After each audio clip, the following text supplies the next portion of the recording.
It is wonderful to be back home again. Thank you all for coming out.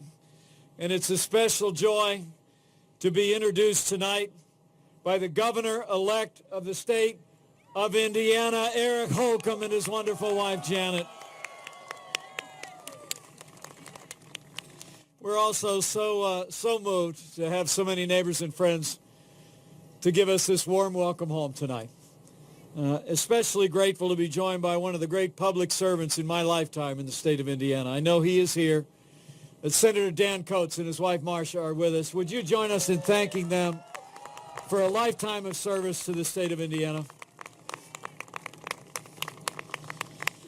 And also grateful to be joined with newly re-elected majorities in the Indiana General Assembly by Speaker Brian Bosma and his wonderful wife Cheryl. Thank you, Mr. Speaker. Thank you for honoring us tonight. And to all who are gathered here today, we are deeply humbled and moved by this warm Hoosier homecoming. You know, in my life, I've been blessed in so many ways. Blessed to represent my hometown in our nation's capital. Blessed to have had the opportunity to serve as governor of the greatest state in the greatest nation on earth. But I am deeply humbled to stand among my neighbors and friends with my family at my side, to know that it will be my great honor to take that lifetime of experience to serve as the Vice President of the United States of America. And I want to thank you all. I'm just here to say thanks and here to give lots of hugs. First and foremost, I want to thank the love of my life, a girl I met at the very same church where we voted on Tuesday, who has been at my side for 31 years, been at my side over the course of this campaign over the last 4 months, and she is going to be an extraordinary second lady of the United States of America, my wife, Karen Pence. And we're so grateful to our children, our son, Michael Joseph, who couldn't be here today, serving in the Marine Corps, our wonderful daughter, Audrey, who's overseas. But I want to give a special thanks to our first daughter, our middle child, who literally traveled across the entire country with her mom and dad. I said she was babysitting her parents while they ran for Vice President of the United States. This is an amazing young lady, our daughter Charlotte, and we couldn't be more proud and more grateful.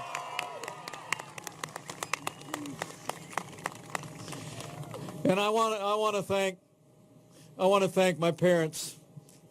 My dad, who I have a feeling is looking down from glory and very surprised.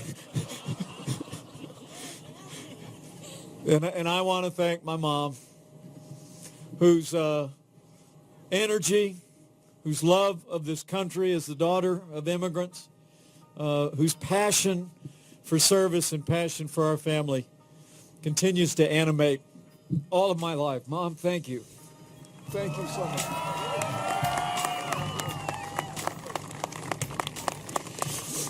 And back here, the welcoming committee at the bottom of the stairs, my big disastrous family, the whole Pence family, we just love you and thank you so much for being there and carrying us with your love and your prayers.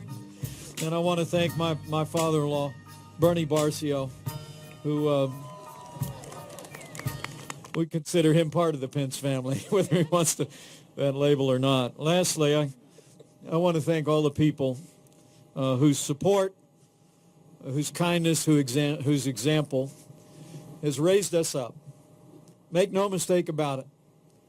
The example of the people of Indiana, the example of the state of Indiana in leadership that you have supported, carried us to this position, and I promise you, every day we will work our hearts out to make Indiana proud.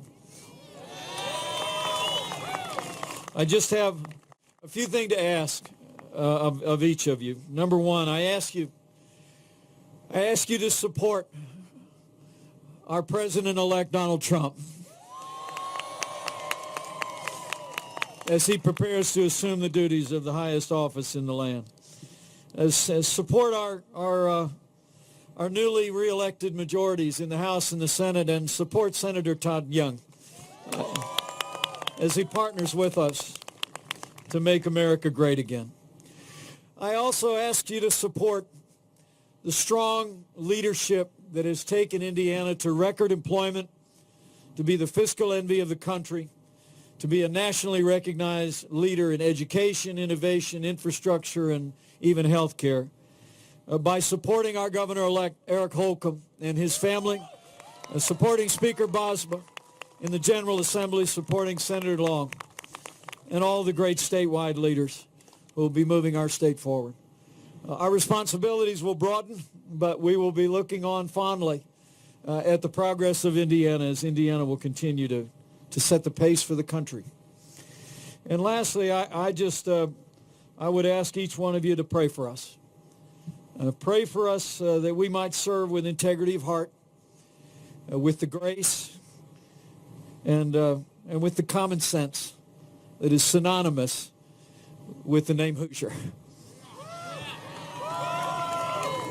And I also ask you to pray for our country.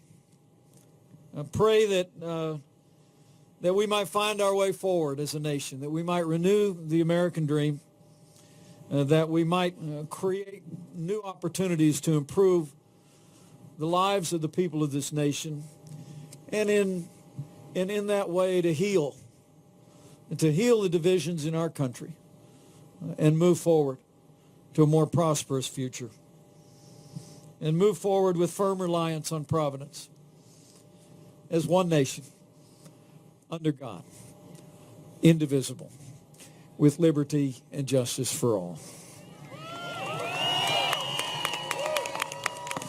So let me say on behalf of my family, my kids, Mom, our whole extended family, I just want to say thank you. Everything I am, everything I will ever be, I owe to God, my parents, my family, and the good people of the great state of Indiana. And so let me just say to each one of you, I hope you will always know that wherever my duties take me as Vice President of the United States of America, every morning that I wake up, my heart will always be where the moonlight is fair along the Wabash. And from the fields there come the breath of new-mown hay, where I know the candlelights will always be gleaming through the sycamores on the banks of the Wabash far away. Thank you, Indiana. God bless you. We're going to work our hearts out to make you proud.